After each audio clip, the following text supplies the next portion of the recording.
জ্বলছেন কেন মানে? গাইয়া অভদ্র কোথাকার। মেয়েদের সাথে কিভাবে কথা বলতে হয় তোমাকে কেউ শেখায়নি? যাকে যেখানে পাবে স্কার্ট তুলে তুলে দেখবে। দেখুন, রাস্তা ছাড়ুন। দেখি পছন্দ হলে তো কিনবো। না, আমিও পছন্দ মতো কিছু পাইনি।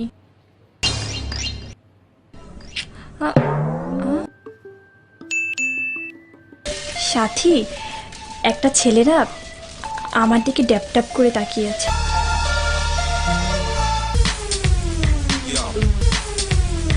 সাথী, ছেলেটা না আমার দিকে আসছে।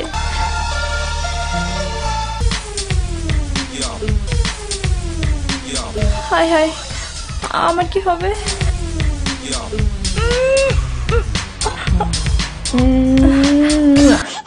আমার জানটাও মনে হয় এই ডলের মতো এত বড় হয়ে গেছে। যাক বাবা, আমার কাছে আসেনি। ম্যানিকুইনের ড্রেস দেখছে। কত সুন্দর নাকগুলো, এই ডলের মতো সুন্দর, সব কিছু অনেক সুন্দর। 12 বছর পর দেখা করবা, অনেক বড় হয়ে গেছে আমার জানটা। কতদিন পরে দেখবো আমার জানটাকে। অবশ্যই এই ডলের মতোই হয়েছে। হাইটও পারফেক্ট, এরকমই হবে। সব কিছু তো ঠিক আছে, বাট কি যেন নাই। এই, কি এসব কি করছো তুমি? হ্যাঁ, স্কার্ট তুলে দেখতেছি। লজ্জা করে না তোমার? ছি। আরে আমি লজ্জা পাবো কেন? হ্যাঁ, আমি কি মেয়ে নাকি? আর আমি তো ডলের স্কার্ট তুলতেছি, আপনারটা তো তুলি নাই। হোয়াট? কি বলতে চাও তুমি? আমি বলতে চাই, আমি তো আপনার স্কার্ট তুলি নাই, তাহলে আপনার কেন এত জ্বলছে? কি জ্বলছেন কেন মানে? গাইয়া অভদ্র কোথাকার। মেয়েদের সাথে কিভাবে কথা বলতে হয় তোমাকে কেউ শেখায়নি? যাকে যেখানে পাবে স্কার্ট তুলে তুলে দেখবে। দেখুন, রাস্তা ছাড়ুন, নয়তো আপনাকেও অনেক কিছু করে ফেলতে পারি। না বেবি। কি? আসসালামু আলাইকুম গাইস, আমি স্বপন আহমেদ। এই ভিডিওর মধ্যে আমি কোনো প্রতিবাদমূলক কথা রাখি নাই, কারণ এটা ফানি ভিডিও করলাম আর কি।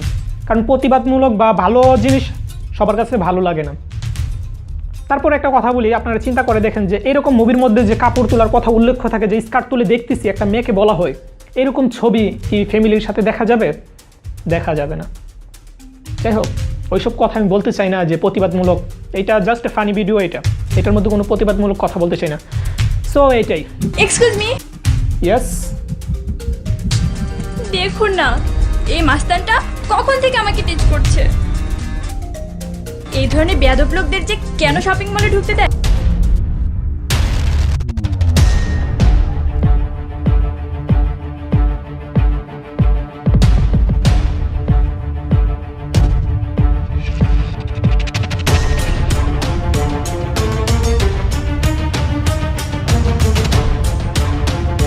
ম্যাডাম, আপনি যান, আমি দেখতেছি। কিরে, সুন্দরী মেয়ে দেখলেই ডিস্টার্ব করতে মন চায়, তাই না?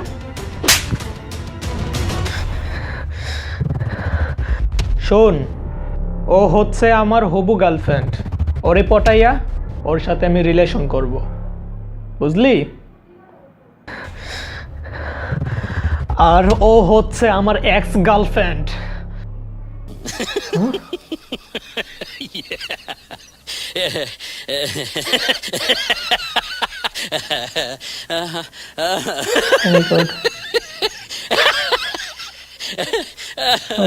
পালা পালা পালা, আমার স্নাইপারটা আমারে মারলে তুই ব্যথা দেবি।